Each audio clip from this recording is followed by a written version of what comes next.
Hello and welcome to the video edition of the Flying Reporter podcast Pilot Briefing. And as you can see, I'm in my studio here, which we affectionately call The Shed. And this is where I am often working, doing my voiceovers, editing my videos. And the Pilot Briefing is really a podcast, and I make a video version so that you can see it. Usually we've produced it to high video production standards, but I'm going to now revert to making it more of a podcast. And if you want to listen to that podcast, we will still have the videos here on YouTube. But if you want to listen to that podcast, perhaps when you're on the move, because it's always interesting and helpful, I think, to get updates while you're on the move or cooking the dinner, then why don't you download the Flying Reporter podcast from your favourite streaming platform, or even ask your smart speaker to play the Flying Reporter podcast. Right, I'm about to step in and record the podcast. Let's get going.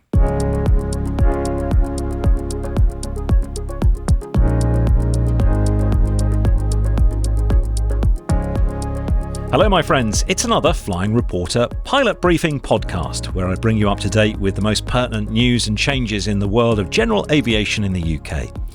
In today's episode, GNSS or GPS jamming.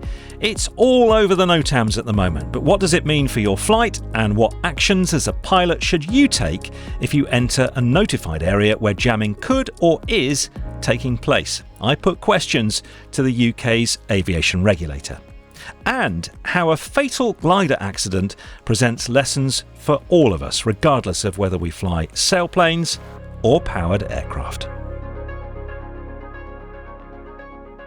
The Flying Reporter Pilot Briefing podcast is brought to you in association with Astral Aviation Consulting. Astral works with the UK CAA to produce safety content and workshops for the general aviation community. They're my research partner on the podcast, bringing their expertise to the table to help you understand the complex and ever-changing world of general aviation regulations and rules. And this episode of the podcast is sponsored by AOPA UK, the leading membership organisation for pilots, aircraft owners and aviation businesses. So to start with today, a growing problem for pilots: GPS or GNSS jamming. It seems that these days, whenever or wherever I go flying, the NOTAMs are warning me of potential GNSS jamming, which could render my iPad navigation or even my certified onboard equipment useless. And I can tell you, I wouldn't want to be conducting an RMP approach and have that happen. The NOTAMs are usually fairly vague. They tend to cover quite a wide area, 40 or more miles in diameter and up to 40,000 feet. They do specify where the jamming is centred. The potential for the jamming, this is where it's so vague, can last days or weeks. So they don't usually say it's going to happen at this time on this day. It's usually over a period of weeks with no defined times or durations. These NOTAMs used to be very rare, but now it seems jammers are commonplace for public events, festivals, sporting events and so on. They're also used for military testing or for reasons of national security. So what's the reason for this increase in jamming activity? How is it regulated? What risk is there for flight safety? And what should you do if you intend to fly in an area notified as being potentially affected? Well, to answer some of those questions, through Astral Aviation Consulting, I wrote to the CAA, the UK's aviation regulator, to ask them some questions, and they were kind enough to reply. First of all, I asked them, why do we need to do GNSS jamming? They said that it's conducted by military and law enforcement stakeholders, the military or the cops, effectively. They say that the CAA doesn't have a lot of detail regarding the requirement of these organisations. However, they say it's typically for the development and maintenance of state military or counter-terrorism capability, and or for the protection of major events where a high risk of disruption is identified. Next, I asked them for information on how this jamming activity is regulated and authorised. Surely it can't just happen. Well, the regulator says that the authority for jamming activity is provided by DEMA. Well, this is a new one on me. I hadn't heard of them before. DEMA is the Defence Electromagnetic Authority. It's also authorised under the Police Act, which is, of course, the laws that the police use to conduct their business. The CAA says that it has developed or helped to develop processes for the notification and for the arbitration of GNSS jamming activity alongside other stakeholders. These processes are held by the MOD, DEMA, and the National Police Chiefs Council. Details of the mitigations executed are provided in the AIP.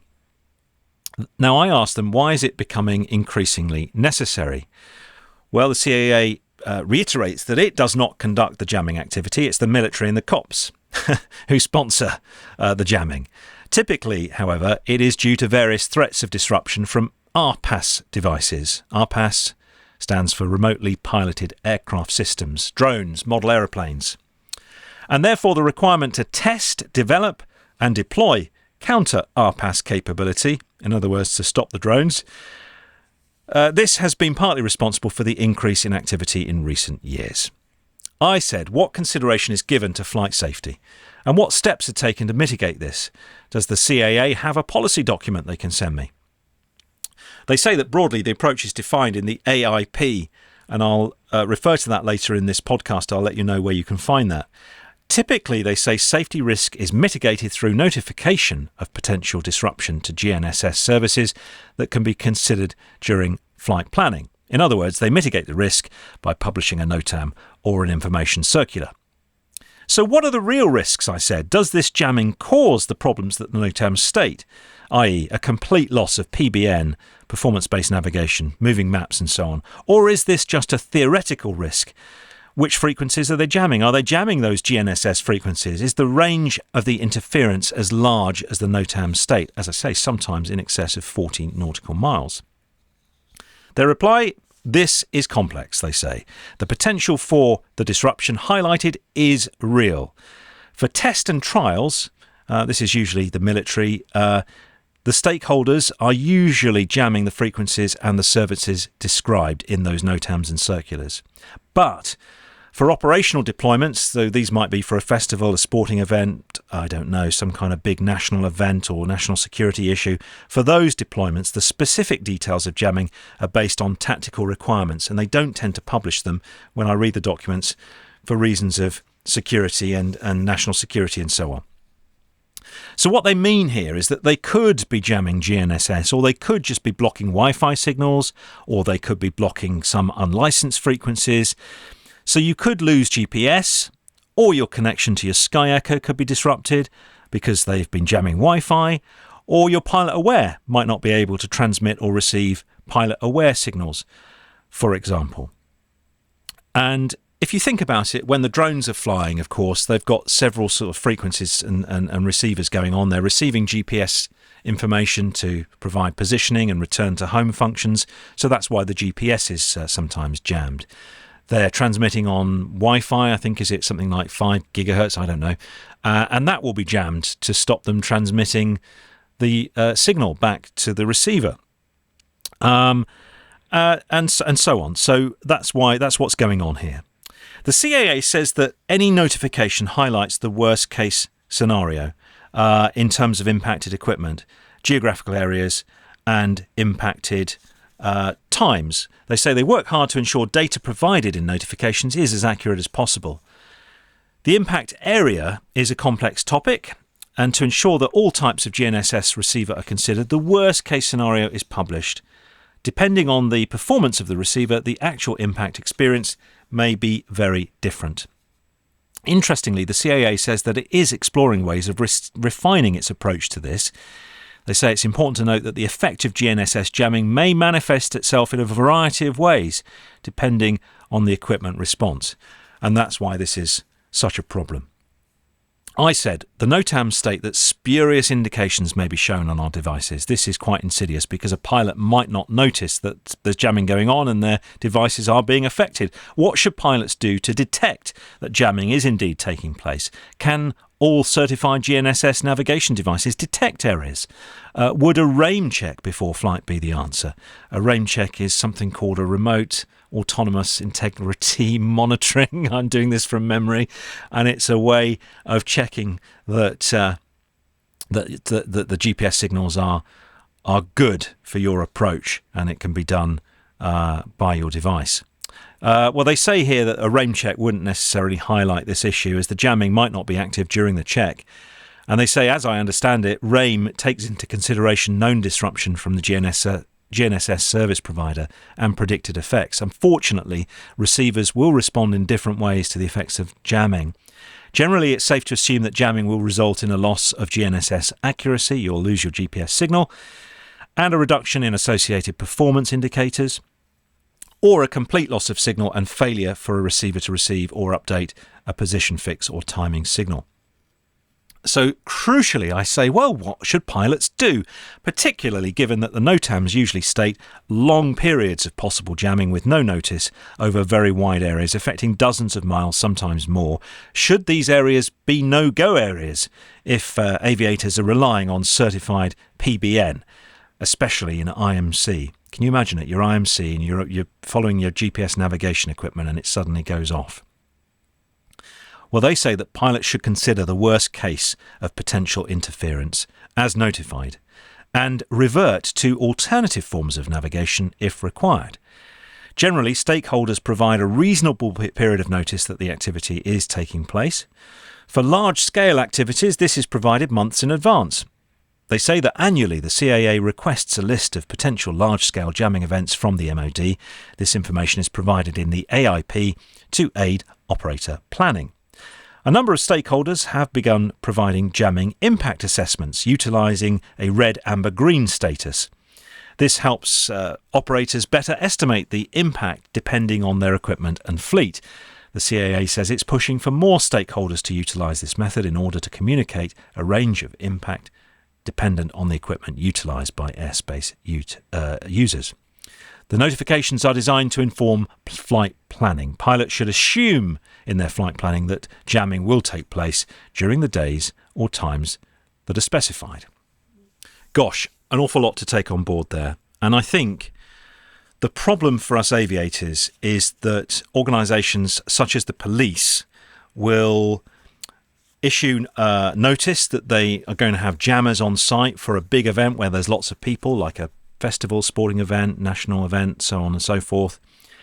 And the reason why they've done that is, I can understand it. Big crowds of people have in the past been flying drones irresponsibly above such crowds. There have been prosecutions for it. And so to mitigate the risk to the public on the ground from these drones, the police are putting these jammers in place, or the event organisers are asking the police to do it. I don't quite know how the process works, but then you have an event that goes on for 2 weeks. It could be, Ascot or, I don't know, the Epsom Derby or whatever it is. I mean, I've seen them coming up all over the place. And the problem is they're not going to use these jammers unless a drone takes flight and they're worried about it.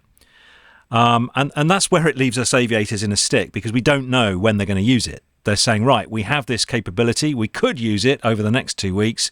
We're not going to tell you when we're going to use it because we can't tell you. We don't know when somebody's going to be silly enough to fly a drone. So that's the problem. It does appear that these NOTAMs are to be taken seriously. The risk to these GNSS devices does seem real. Perhaps more extremely so if you become over-reliant on moving maps, and let's face it, a lot of us are using them an awful lot now as our kind of primary means of navigation, although we shouldn't. A lot of us, like myself, are using certified navigation, which we're entitled to rely upon for our navigation. And of course, these things could be impacted. And as we become more reliant on GNSS as a form of electronic navigation, because we're getting rid of all our ground-based navigation services. I'm sure you've seen the VORs have started to be withdrawn. It does mean that this widespread now use of jamming equipment does raise questions, I think, about the impact on flight safety. And it does make me wonder and ponder whether the balance is right. Is it proportionate, for example? Here's a question. I'm just posing it as a question. I'm not stating a position on this. It's a question. Is it proportionate to use jamming equipment that could affect an aircraft conducting a PBN approach to minimums in order to disable a drone weighing less than 250 grams that probably wouldn't hurt anyone if it landed on them, or certainly wouldn't seriously injure them? So I think obviously there are things that have to be balanced here. I just hope that the authorities are considering those balances and how proportionate the actions are. And I think this problem's going to get worse as the use of drones increases and more irresponsible people start flying them when they shouldn't. So I don't have the answers to those questions. And as I say, I do hope we can rely on the regulator, the military and the police to be, consistently considering the impact of this jamming on flight operations and safety and ensure that it is controlled and proportionate. I'd like to think that, there is a process that is followed before these drones before these jammers are deployed. But since it is here, we need to know what we can do or what we should do as pilots if we're planning to fly in an area that's notified as having the potential for GNSS jamming. So here are some thoughts. I think firstly, you need to be prepared for the possibility that moving maps may produce inaccurate or incorrect positions on the display. This could impact your navigation, but could also have an impact on airspace warnings, for example. Our tablet devices often tell us if we're approaching gliding sites, and if we've got a problem with our GNSS, we're going to be missing out on those warnings. Some electronic conspicuity devices, including ADS-B, utilise GNSS as a positioning source, and this data may be incorrect or inaccurate, so you'd be transmitting your wrong position potentially. In addition, some electronic conspicuity, such as pilot aware and situational awareness devices, utilise certain frequencies, such as Wi-Fi, to share information with other devices, connect to them and so on. And these functions may be inhibited by jamming activity. So if you're using pilot aware, as an example, and I'm not picking out pilot aware specifically for any particular reason other than the fact that it uses certain frequencies to transmit and receive information from other aircraft and ground stations about traffic. And it's possible, looking at the AIC entry, that these frequencies could be subject to jamming, and so that information could become corrupted. But will you notice that there is a problem? Well, total loss of GNSS data to moving map apps will usually produce an on-screen notification. I've seen it on my SkyDemon. It says GPS signal lost. And perhaps there might be a visual change to aircraft or navigation symbols on the screen. However, jamming can sometimes cause incorrect information or data freezes, which may be more insidious to detect on screen. Certified installed equipment usually displays cautions related to degraded equipment or loss of integrity. So let's say you're on a flight and it takes you through an affected area. What should you do? Well, most jamming activity will be NOTAMs, so we should know about it in advance. These NOTAMs or information circulars will usually indicate the areas affected and the jamming activity that is possible and the location where the jammers are positioned. Different GNSS receivers and installations will perform in different ways. Some will be more susceptible than others, and so the NOTAMs or circulars usually paint a worst case scenario. However, you should plan that your system will be affected in the notified area. Prepare for the worst. I would say it would be prudent to pay even greater attention to your pre-flight planning than usual if you're planning to go through an affected area. You may have to revert to ground-based radio navigation, if there are any, or dead reckoning should your systems be affected. If there's a likelihood of you flying in IMC, for example, and there aren't suitable alternative navigation options, then you might need to have considered a divert around the affected area, or even divert to another airfield from your original destination if your original destination only had RMP approaches. Monitoring of your GNSS systems is going to be really important. Check for warnings, notifications, and check your position with other sources of information, either dead reckoning or other nav aids. You might need to include a regular check of your certified navigation equipment. Sometimes the warnings are very small. They are in my case on my Garmin instrumentation, and you might not notice that a symbol has changed from, say, green to yellow, for example. So if you do get a loss of GNSS accuracy, don't panic. Prioritise flying the aeroplane at a safe speed, altitude and heading whilst you revert to your backup, because of course you will have planned for this, you will be expecting it, you will have a backup. If you have any doubt or concern, or you are in proximity to controlled airspace, make an early call to an appropriate air traffic service unit for assistance. I'm sure they'd be happy to help if you get into trouble. So some really important information there, some useful information that I think could really become, I think this could become quite a big one for general aviation. As I said earlier, I hope all those involved are looking at this closely to monitor the impact of all of this on flight safety. Must thank Astral Aviation Consulting for helping me with the research, coming up with the guidance material here, and being my conduit to the CAA to getting the answers to my questions.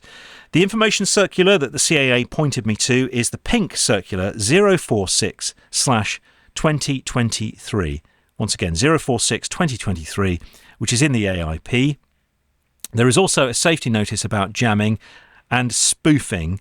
That is safety notice 2023/001. Spoofing, by the way, is, I suppose it's kind of fooling your GPS that it is somewhere where it isn't, and you'll find that sort of actors who are unfriendly to the United Kingdom could be doing this.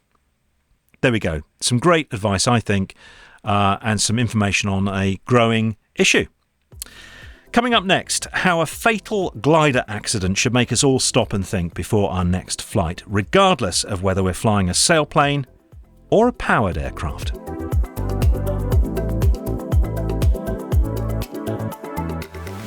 Before that, I wanted to let you know that the sponsor of this episode, AOPA UK, is offering a 25% discount on new memberships to Flying Reporter followers. AOPA is the leading membership organisation for pilots, aircraft owners and aviation businesses. They scrutinise proposed aviation regulation, airspace change proposals and support pilots should they get into difficulty. They publish a regular magazine and send out frequent newsletters about current issues and upcoming changes in the world of GA, which along with this podcast helps you to keep one step ahead. Check out this episode's show notes, description or visit my website for the links to the special offer. I'm a member of AOPA UK. Why don't you consider signing up as well?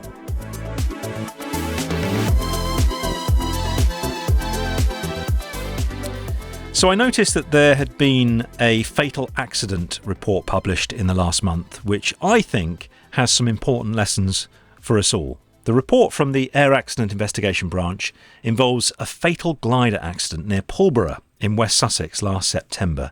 It's going to be interesting for glider pilots, but I think interesting and important for pilots of powered aircraft to take note of this as well.